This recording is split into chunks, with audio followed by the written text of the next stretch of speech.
আপনি কি শিওর আপনি প্রতিদিন যে সকল খাবার খেয়ে যাচ্ছেন, যেমন পাউরুটি, খেজুর, আঙুর, গরু কিংবা মুরগির মাংস, এই সব কিছু আসল, নাকি এগুলো ফ্যাক্টরি থেকে পরিকল্পিতভাবে তৈরি কোনো কিছু? আমরা সবসময় ভাবি কিভাবে আমরা সুস্থ থাকব, তাই চলুন দেখি। খেজুর। বিভিন্ন পুষ্টি উপাদানে সমৃদ্ধ এই খেজুর। এই ফল সবচাইতে বেশি বিক্রি হয় রমজান মাসে, কিন্তু কিছু কিছু ব্যবসায়ী খেজুরের পরিবর্তে খেজুর বলে অন্য ফল বিক্রি করে। ঠিকই শুনছেন, খেজুরের নাম করে আমাদেরকে খেজুরের মতো দেখতে অন্য ফল খাওয়ানো হয়। এখন প্রশ্ন হলো, আপনি কিভাবে এই নকল খেজুর চিনতে পারবেন? মূলত এই নকল ফলগুলো চীনে জুজুয়া ফল নামে পরিচিত। খেজুরের মতো দেখতে এই ফল স্বাস্থ্যের জন্য অনেক ক্ষতিকর। এগুলো তৈরি করা হয় চীনের একটি বাগান থেকে, চীনের একটি কোম্পানি। এগুলো প্রথমে বাগান থেকে সংগ্রহ করা হয়, তারপর রোদে শুকিয়ে এগুলাতে ফ্যাক্টরিতে নিয়ে যাওয়া হয়। ফ্যাক্টরিতে নিয়ে যাওয়ার পরে কেমিক্যালের মাধ্যমে এগুলো রিফাইন করা হয়। দেখুন শুকাচ্ছে রোদে, এবং রিফাইন কিভাবে করছে। এবং টেস্ট আনার জন্য, খেজুরের টেস্ট আনার জন্য অধিক পরিমাণে এগুলা কেমিক্যাল ব্যবহার করা যায়, যেই কেমিক্যালগুলো মানব দেহের জন্য অধিক ক্ষতিকর। তাই খেজুর কিনতে হলে আপনাকে অবশ্যই চীনে খেজুর কিনতে হবে।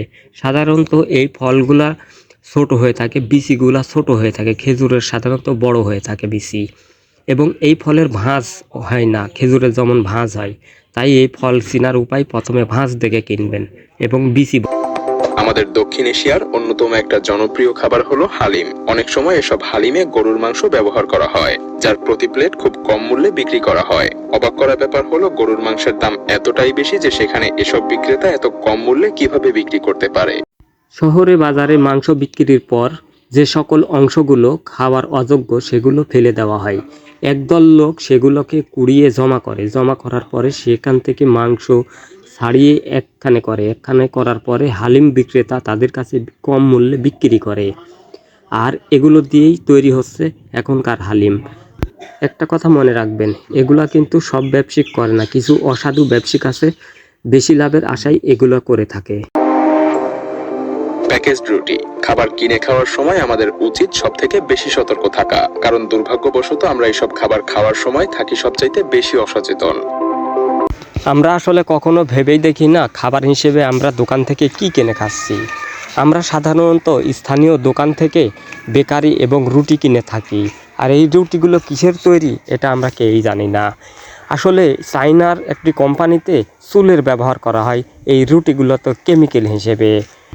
আপনি ঠিকই শুনেছেন, রুটির মেয়াদ বাড়ানোর জন্য এই চুলের ব্যবহার করা হয়। এই চুলগুলো বিভিন্ন সেলুন থেকে সংগ্রহ করা হয়। এলসিস্টাইন নামক একটা অ্যামিনো অ্যাসিড রুটিতে মেয়াদ বাড়ানোর জন্য ব্যবহার করা হয়, আর এগুলো মানুষের চুল থেকেই সংগ্রহ করা হয়। এছাড়াও হাঁসের পালক, গরুর শিং থেকেও এই কেমিক্যাল সংগ্রহ করা হয়। চায়নার রিসার্চ অনুযায়ী এই চুলগুলো বিভিন্ন সেলুন থেকে সংগ্রহ করা হয়, তারপরে সেটাকে রাসায়নিক মিশ্রণে এলসিস্টাইন অ্যাসিডকে আলাদা করা হয়, তারপরে সেগুলোকে প্যাকেট করে রুটি উৎপাদনকারীদের কাছে পাঠিয়ে দেওয়া হয়। এইভাবে রুটিতে চুলের ব্যবহার হয়। যদিও চাইলেই এই চুল খাওয়া পুরোপুরিভাবে এড়ানো সম্ভব নয়, তবে যা করা যায় তা হলো নির্দিষ্ট একটা দোকান থেকে রুটি কিনে খেতে পারেন, এবং ব্র্যান্ডেড বেশি মেয়াদের রুটির চেয়ে হয়তো লোকাল স্বল্প মেয়াদী রুটি বেশি সেফ।